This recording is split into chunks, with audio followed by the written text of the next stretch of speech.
Thanks to social media, marketing process is not costly anymore. بفضل وسائل التواصل الاجتماعي عملية التسويق أصبحت غير مكلفة على الإطلاق. ليه بقى؟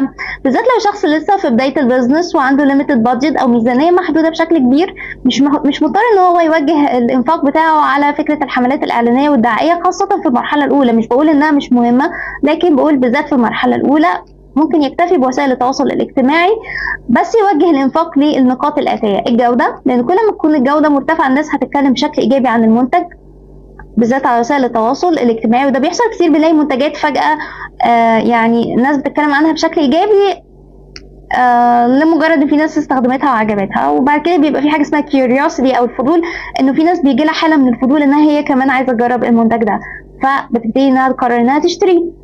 طيب الحاجه الثانيه البرايس، كل ما يبقى affordable او at reasonable price، يعني يكون في متناول ايدي الجميع، ده لوحده بيساعد على ترويجه بشكل كبير جدا.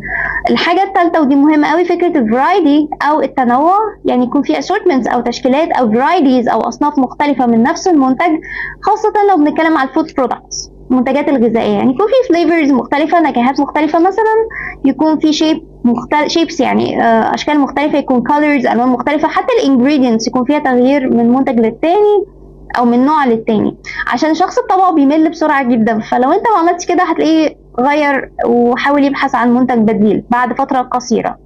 الحاجه الرابعه ودي مهمه جدا الافيلابيلتي، الاتاحه، يبقى ريتشبل، سهل الوصول اليه. يعني لما يكون في منتج الناس كلها بتتكلم عليه بشكل ايجابي وانا عايزه اجربه بس مش لاقيه في اي حته، يبقى عملنا ايه بقى؟ بس كده، شكرا.